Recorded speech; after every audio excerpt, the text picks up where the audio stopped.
시청자 여러분, 안녕하십니까? 조성원입니다. 안녕하세요. 백승주입니다.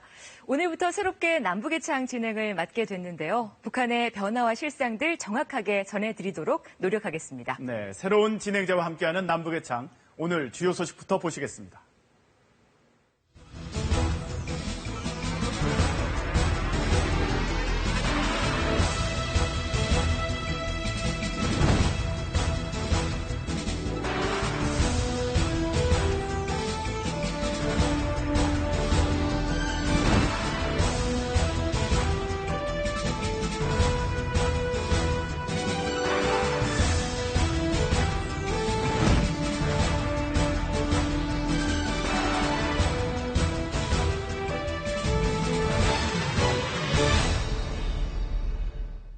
북한의 핵도발에 대해 우리 정부가 개성공단의 가동 중단을 결정하고 국제사회가 강력한 대북 제재에 들어간 지 반년이 됐습니다. 그간 상당한 성과를 거두기도 했지만 북한이 도발을 그치지 않고 대북 제재 공조에도 균열 조짐이 보이는 등 과제도 많습니다. 이슈엔 한반도, 오늘은 대북 제재 반년을 맞아 그 효과와 과제를 KBS 특파원들의 생생한 현장 취재와 함께 진단해 보겠습니다. 맹윤아 리포터입니다.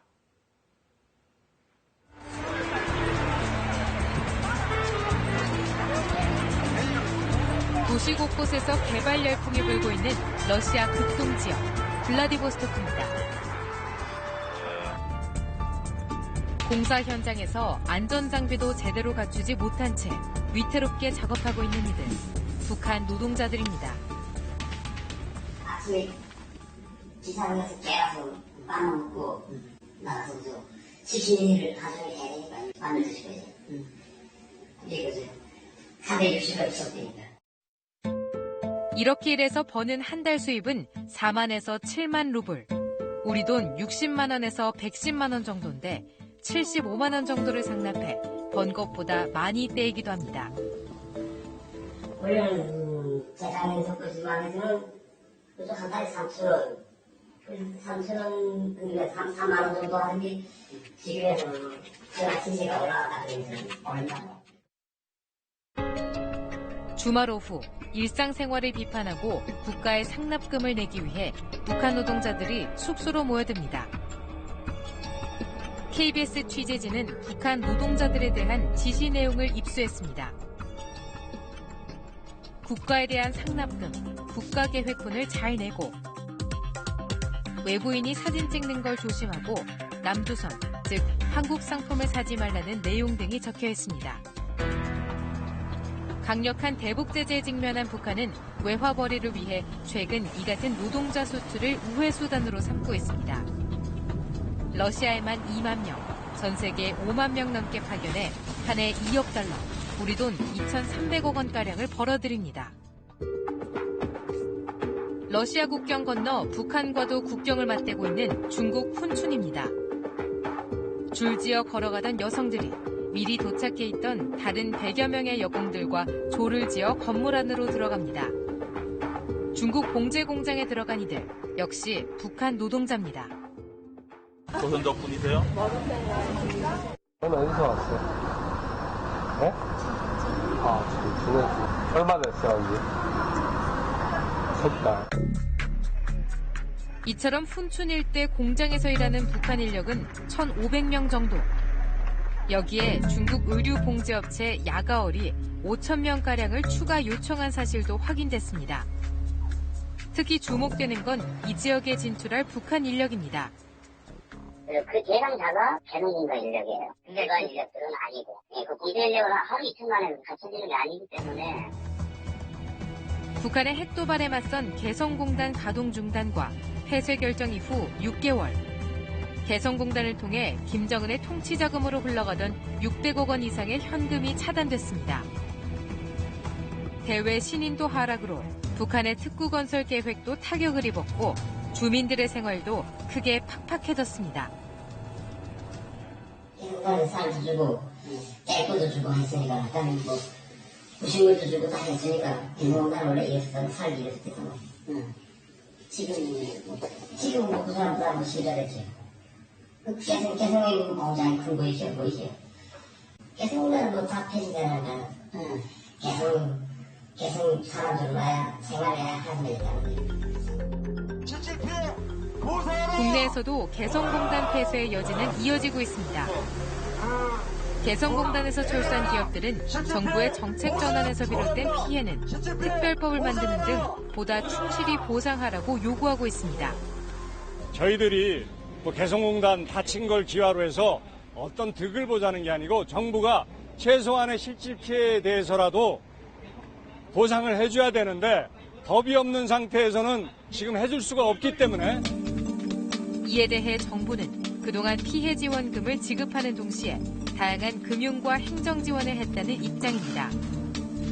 개성공단 가동 재개는 고려하지 않고 있다고 밝혔습니다. 지금 북쪽이 여러 가지 비핵화에 대한 의지를 행동으로 표출해도 시원찮을 판인데 위협까지 하고 있는 상황에서 재가동 문제를 논의한다는 것 자체가 아직 너무 말이 안 되지 않나 싶습니다.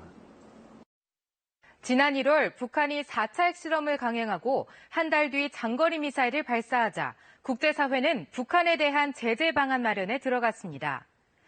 유엔 안보리가 북한에 대한 금융 제재와 선박 운항 규제 등을 담은 대북 제재안 2270호를 채택한 지 반년.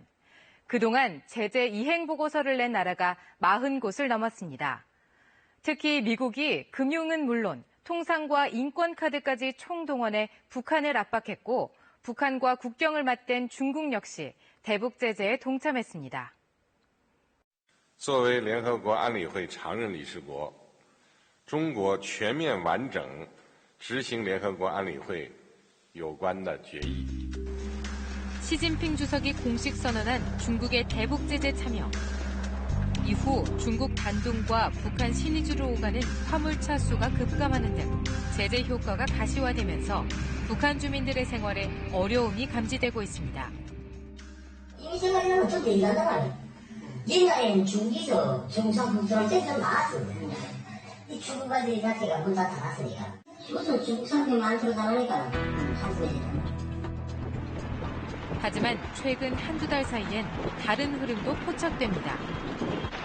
북한의 대중국 수출은 여전히 감소세지만 중국의 대북 수출은 지난 6월 증가세로 돌아섰습니다. 최근 야간을 이용한 중국 화물 차량의 북한 진입이 늘었다는 언론 보도도 나오고 있습니다. 대북 제재가 시작됐던 4월이나 5월에는 중국도 적극적으로 대북 제재에 동참하는 형태를 띠고 있었지만 6월 정도 들어서면서 다소 조금 느슨해지는 하면서 북중 간의 무역이 다시 증가세로 반전한 측면도 있지 않나 생각이 듭니다. We are united in our efforts to deter and defend against North Korean provocations. We recognize that our security is linked.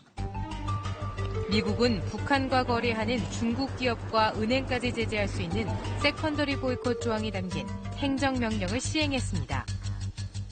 김정은을 직접 지목하는 인권 제재까지 발표했습니다.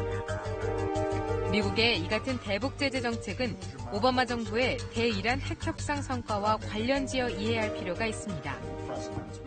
지난 2002년 이란 비밀 핵시설 폭로 이후 중동의 강국 이란의 핵 개발은 걸프만 일대의 주요 긴장 요소였습니다. 그런 만큼 지난해 이란 핵협상 타결은 세계적인 주목을 받았습니다. This is a historic moment. We are reaching an agreement that is not perfect for anybody, but it is what we could accomplish. 막혀있던 거대 시장, 이란을 향한 세계 각국의 러브콜이 이어졌고 핵 대신 경제를 선택한 이란은 세계 시장 활약을 모색 중입니다. 오바마 정부가 미국의 적국이라 적시한 이란과 쿠바와 관계 개선을 이룬 뒤 이제 북한만 남은 상황. 미국은 북핵 문제에도 이란식 핵협상 방식을 준용할 것이란 전망이 많습니다. 이란 같은 경우도 오랫동안 미국을 비롯한 국제사회의 대북 제재를 통해서 이란 국내에서 이대로는 안 되겠다라는 그런 국민적인 어떤 공감대가 형성되었고, 그래서 이 당시 이란 정부가 미국을 비롯한 국제사회와의 그 대화에 나서려고 했던 것입니다. 그렇기 때문에 이란식 모델을 보더라도 제재는 반드시 필요한 것이고 그런 제재를 통해서 해당 정부나 국민들이 대화의 필요성을 느끼고 인식하게 만든 것이 중요합니다. 하지만 1인 독재 체제가 공고하고 이미 4차례나 핵실험을 하며 핵보유국을 자처하는 북한. 더욱이 중국의 지원 가능성이 늘 열려 있다는 점에서 이란 모델의 북한 적용은 쉽지 않다는 지적도 있습니다. 이란은 미국이 주도로 전 세계가 동시에 전방위적으로 봉쇄함으로써 결국은 이란의 항복을 얻어내고 이를 통해서 이란의 핵 문제를 해결했다고 하면 북한은 결국은 중국이란 변수가 있기 때문에 중국이 적극적으로 참여하지 않는 상태에서 이란처럼 완전하게 경제 봉쇄를 하는 데는 한계가 있을 것으로 보이고 있습니다. 대북 제재 국면에서 최근 복병이 불거졌습니다. 이른바 무수단을 비롯한 북한의 미사일 공격에 대응하기 위해 한반도에 도입하기로 결정한 고고도 미사일 방어 체계, 사드 문제입니다. 가뜩이나 남중국해 문제로 이웃 국가들과 갈등을 빚고 있는 중국이 한반도 사드 배치에 대해 강력 반발하면서 대북 공조에 균열이 생길 것이란 우려가 제기되고 있습니다. 지난 3일 북한이 또다시 발사한 탄도미사일. 이번엔 사상 처음으로 일본의 이지, 배타적 경제 수요까지 나라가 떨어졌습니다. 我が国の安全保障に対する重大な脅威であり、許し難い暴挙。 유엔 안보리가 긴급 소집됐지만 한반도 사드 배치에 반대하는 취지의 문구를 고집한 중국 때문에 대북 규탄 성명이 불발됐습니다. 앞서 한국 정부는 북한이 핵 위협 수위를 높이는데도 방어용인 사드 배치를 비난하는 것은 본말전도라는 입장을 밝혔습니다. 하지만 중국은 사드 문제가 대북 공조에 영향을 미칠 수 있다는 외교적 메시지를 던진 겁니다. 그 사드 문제가 한중 우호 관계를 훼손해서는 안 된다는 그런 입장을 우리는 갖고 있고 또 이 사드 문제는 어느 한쪽이 이익을 보고 손해를 보는 그런 제로섬 게임의 문제가 아닙니다. 이것은 우리의 그 안보적인 그 중요한 그런 이제 사안이고 그렇기 때문에 중국에 대해서 충분한 설득 작업이 필요하다고 생각됩니다. 대북 제재에도 핵 위협이 여전한 만큼 제재를 재검토하자는 주장도 일부 제기되고 있지만 단기적 판단보다 미비점을 보완하며 효율적인 제재 수단을 개발할 때라고 전문가들은 말합니다. 대북 제재의 좀 가시적인 그런 효과들이 서서히 보이고 있기 때문에 1차적으로 평가하고 평가에 따른 미비점들을 보완하면서 다시 6개월 후에는 대북 제재에 대한 2차 평가를 통해서 근본적으로 대북 제재가 지속할 수 있도록 만들어 나가는 것이 무엇보다 중요하다고 하겠습니다. 우리가 추가적인 핵시험을 하는가 마는가 하는 것은 전적으로 미국의 태도 유화에 달려 있습니다. 북한은 여전히 대북 제재를 비난하며 핵도발 위협을 멈추지 않고 있습니다. 남중국해 문제와 사드 배치 같은 지역 안보 현안은 대북 제재 공조의 변수가 되고 있습니다. 북한을 비핵화 협상의 테이블로 끌어내기 위한 국제사회 협력은 더 많은 시간과 노력을 요구하고 있습니다.